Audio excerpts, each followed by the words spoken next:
Hello, I've been riding Honda's new CB125F. Now, we're barely over the shock of Honda replacing the old CG125 with the CBF125 in 2008, and here they are again with another new model with a confusingly similar name. The reason's simple: the new CB125F is made in China, built in China, not India. By no coincidence, it's £200 cheaper than the old one and £100 less than Yamaha's YBR125. The styling has been completely updated, with the CBF small fairing and belly pan gone. Honda says that the new look gives it a family resemblance to the bigger CB650F and CB1000R. It's got new clocks. They feel like a bit of a step back in time. There's nothing digital on them and no clock. There is a fuel gauge and you get a new gear indicator. I'm not sure that's absolutely essential on a budget 125, but it's a nice touch. The steel frame is new, even if it does look very similar to the old one. The riding position has changed, the pegs are further forward and the high bars are closer to the rider for an even more upright and natural position. The steering angle is 90 degrees from lock to lock, it couldn't be bigger. The engine is virtually an all-new unit according to Honda, with a revised cylinder head and an added primary balancer. The idea of that is better mid-range and reduced vibration.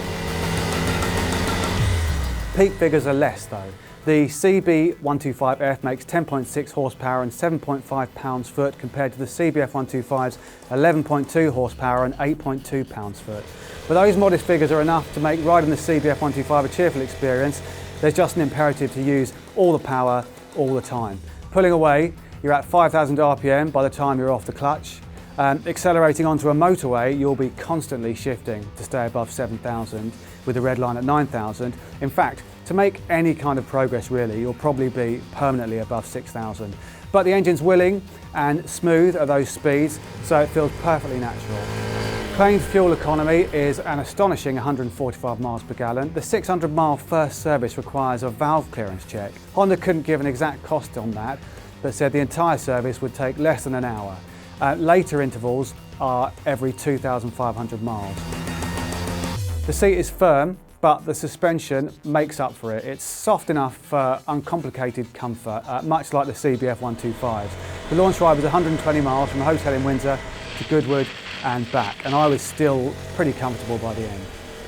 The single front brake disc and twin pot caliper are more than enough to stop this 128 kilogram machine, and the drum rear is all that's needed at that end, although it does highlight the absence of ABS. Surely it's learners who need ABS the most. The old bike's Continental tyres have been swapped for Chinese-made CSTs with a skinnier rear. I didn't have any problems, but I wouldn't go exploring the limits. The wheels are also now 18-inch, so tyre choice is likely to be limited, at least until tyre makers catch up. There isn't much under-seat storage, although you might be able to wedge a disc lock in there somewhere. And you do get a small cable-type helmet lock in the toolkit. After the test ride, I had to go on the old CBF125 for comparison purposes. It means I can say the new engine does have stronger mid-range, and it is smoother, putting less vibration through the bars and pegs, as Honda claimed.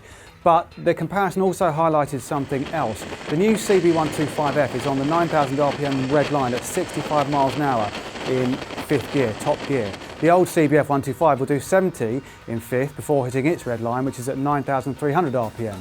Some journalists had suggested to Honda that an additional gear might be useful on the new model, but Honda said the chassis wasn't made for the extra speed that would entail. And as the launch ride descended into a top speed challenge, with journalists slipstreaming each other, the chassis limitations became evident. The bars on my bike began to shimmy gently from side to side.